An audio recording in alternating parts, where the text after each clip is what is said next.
السلام عليكم ورحمة الله وبركاته. أهلا بكم مرة تانية. يلا نكمل بقية نواعم العيد. هنعمل النهاردة الكحك بطريقة سهلة وبسيطة وبأقل التكاليف واقتصادية جدا. يلا بينا تعالوا نشوف هنعمل ايه.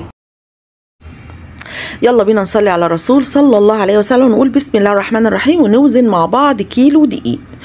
كيلو دقيق بالميزان زي ما احنا شايفين، بحاول اظبطه اهو 1000 جرام. كيلو الدقيق هياخد معايا نص كيلو سمنه. كيلو الدقيق في الكحك بياخد نص كيلو سمنه علشان تبقى المقادير مظبوطه. لو ما عندكيش سمنه بلدي تقدري تجيبي سمنه عاديه خالص، ومعاها الايسانس بتاع السمنه البلدي بيتباع عند العطار مش غالي، تحطيه على السمنه بتاعتك هيديكي نتيجه رائعه. ما تنسيش الذكر اللهم انك عفو كريم تحب العفو فاعف عنا. هنا جبت محلب من عند العطار، انا ما بحبش لا ريحه الورد ولا الروايح بتاعه الكحك دي، انا بحب المحلب. طحنته حطيته على الدقيق، ومعايا معلقه سكر بودر، وبعدين هجيب معلقه خميره على كوبايه الا ربع ميه، انا لقيت الباكت معلقه فحطيته كله، ومعلقه سكر. هقلبهم مع بعض واسيبهم على جنب كده علشان الخميره تتفاعل واشوف نتيجتها قدامي قبل ما احطها على الدقيق بتاعي. هنزل بقى نص كيلو السمنه، اسيحه مش اقدحه، انا بسيحه. لكن لو انت هتعملي كميه كحك كبيره، يعني انا والدتي ووالدتي كانوا زمان بيعملوا بال15 كيلو، فكانوا بيقدحوا السمنه علشان الكحكايه تقعد معاكي فتره طويله وما تخزس ما تبصي يعني.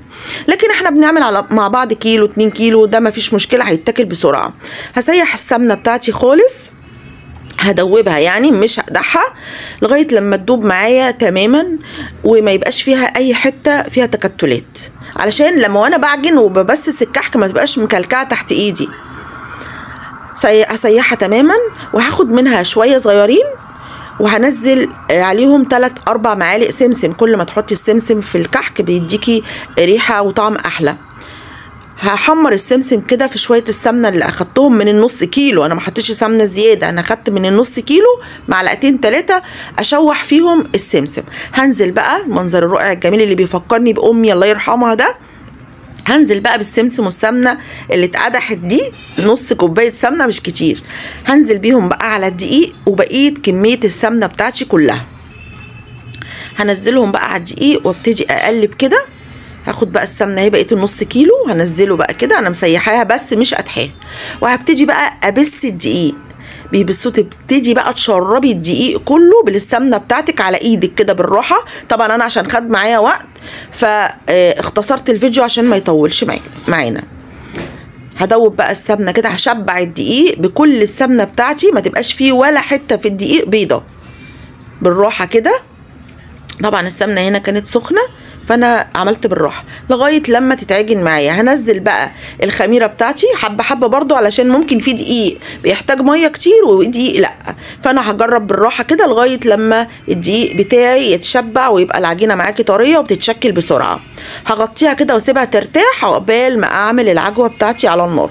مكان بقى السمنه والسمسم هنزل العجوه، انا جايباها من عند العطار بالشكل ده.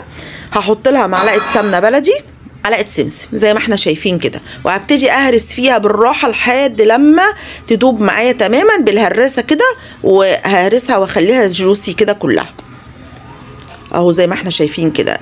اذكري الله وصلي على الرسول طول ما انت واقفه، واقري لإلاف قريش، ربنا بيبارك فيها اللي بتعمليه. بقى هجيب العجينه بتاعتي وابتدي اشكلها، بس مش في المطبخ بقى، قعدت بره كده. جربت بقى ايه البصامه اللي كل الشيفات بيعملوا بيها، بس لقيتها ما ادتنيش نتيجه كويسه، يعني لقيت البصمه بتاعتها في الكحكايه بتاعتي، فبصراحه قلت لا هعمل المنقاش بتاع امي وامك بتاع زمان، بيفكرنا بالايام الجميله اللي كنا بنتجمع فيها كلنا وجيراننا واصحابنا ونعمل الكحك. كانت بتبقى حفله كحك جماعيه، والله كانت ايام جميله. ربنا يا رب يرحم الجميع ويبارك في عمر كل ام موجوده على قيد الحياه.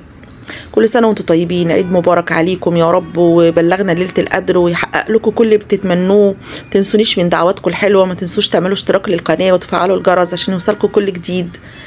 تحياتي لكم جميعا. بصوا انا هبتدي بقى اعمل كده لحد لما اخلص الكميه كلها. طبعا انا قعدت بناتي معايا بقى يعملوا علشان يفرحوا. العيد ده الكحك ده فرحه في البيت، ربنا يا رب يكتر افراحنا جميعا. اهو زي ما احنا شايفين انا اهو، بص بسم الله ما شاء الله، كيلو الدقيق طلع لي 5 صواني. خلاص خلصنا الكيلو، عمل كميه كويسه قوي. اعمليه في البيت انضف واحسن. انا هسيبه يخمر دلوقتي شويه كده لغايه لما ياخد راحته خالص واحس ان ريحه الخميره طلعت. الكحك بيتخبز على درجه حراره 200 وببقى مولعه الفرن من قبلها بشويه. لو ما عندكيش مروحه او الفرن بتاعك مش بيوزع الحراره فوق وتحت، فهتاخدي بالك اول ما يبقى لونه كده وردي من تحت هتطفي بقى الفرن وتشغلي الشوايه لغايه لما ياخد لون. لما يخلص هوريهولكم. يلا بينا. بصوا بعد ما طلع من الفرن شكله جميل ولونه جميل والكحكايه ناعمه وجميله. ال5 صواني تتخبزوا. بصوا ناعمه ناعمه بتدوب والعجوه من جوه طريه جدا. بصوا جميله قوي ولونه حلو وتحفه اهو. انا ما ولعتش الشوايه على فكره. بصوا لونه من فوق ومن تحت. رصيه بقى وحطي السكر اول باول، يعني ما تحطيش السكر عليه كله لان الكحك بيشرب السكر، فاللي هتقدميه رشي عليه السكر البودر اهو. بصوا شكله حلو قوي. كل سنه وانتم طيبين. ربنا يجعله عيد مبارك علينا يا رب وينصر كل المستضعفين في الارض ويحفظ بلدنا مصر. شايفين تحفه تحفه تحفه. باي باي.